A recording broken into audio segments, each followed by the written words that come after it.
Welcome again to my YouTube channel. And ngayon, tayo ay mag-harvest ng eggplant or talong dahil meron ng hinog.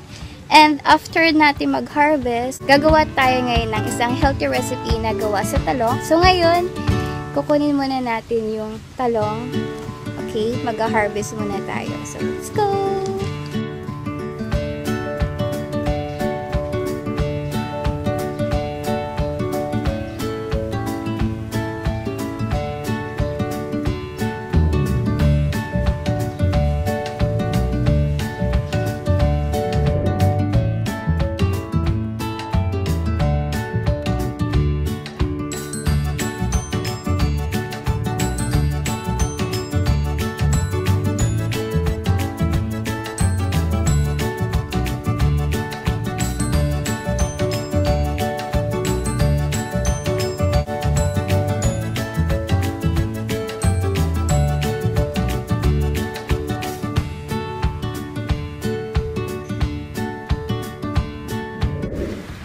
So, ngayon, ito na yung kukunin natin. Sobrang baba na siya kasi hinog na siya. Ayan. Malalaman nyo naman kung hinog na. If malambot siya, medyo malambot pa lang. Ayan. At syempre malaki-laki. Ay! Ayan. And then, ito din. Yan. Tapos yung iba doon. So, ang gagawin lang, ikakat lang naman siya ng scissors. Tapos, okay. Ayan. So, ikakat ko na siya.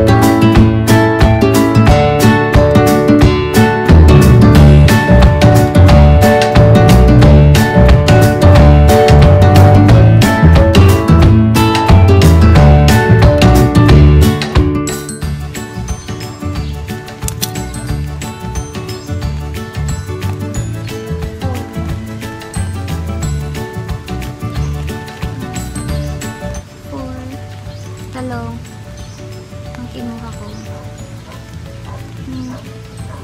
And then, after ito, lutuin natin para sa talong steak. Yum yum. Before anything else, bago pala ako magluto, i-share ko pala muna sa inyo yung benefits. Syempre, hindi pwedeng hindi tayo mag-share ng benefits sa isa't isa para malaman nyo kung gaano kahalaga ang mga talong. Okay? So, 4 yung nakuha ang talong. Ayan, 4. Ayan. Ito na yung mga hinog na talong. Pero may mga naiwan ba doon na hilaw pa at baby pa.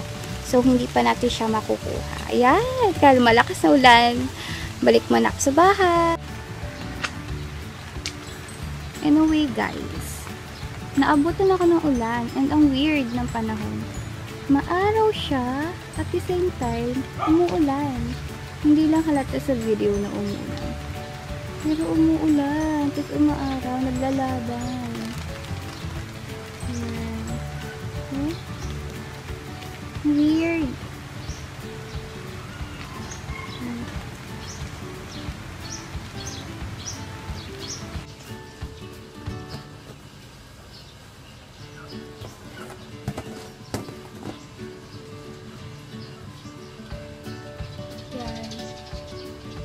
So, hello.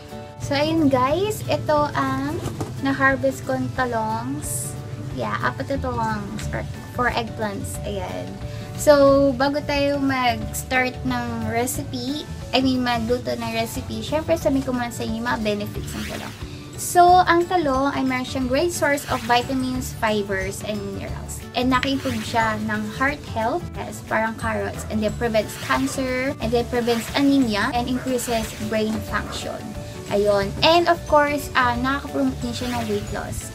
dahil naka-lower to ng cholesterol, and then meron tong fewer calories. And, nakalimutan ako. Ayun, may antioxidant to. May antioxidant to para, yun sa anti-aging, para hindi tayo, para hindi agad-agad ma-damage ang cells natin. So, ayun ang mga benefits ng talong.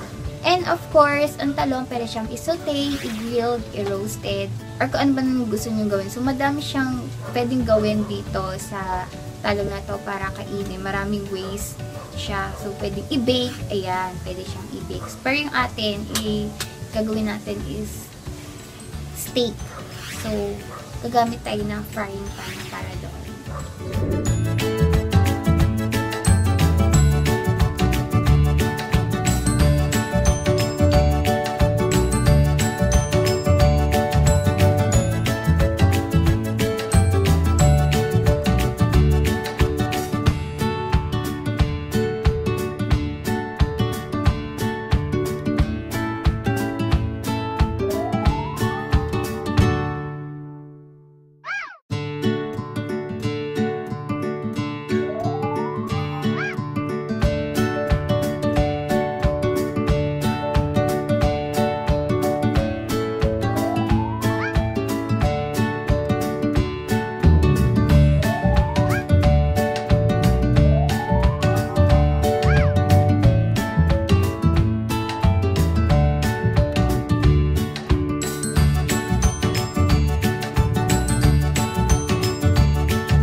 guys, gusto ko nga pala magpasalamat sa mga nanood at sa mga nag-subscribe dito sa YouTube channel ko. So, thank you so much. Na-appreciate ko sobra.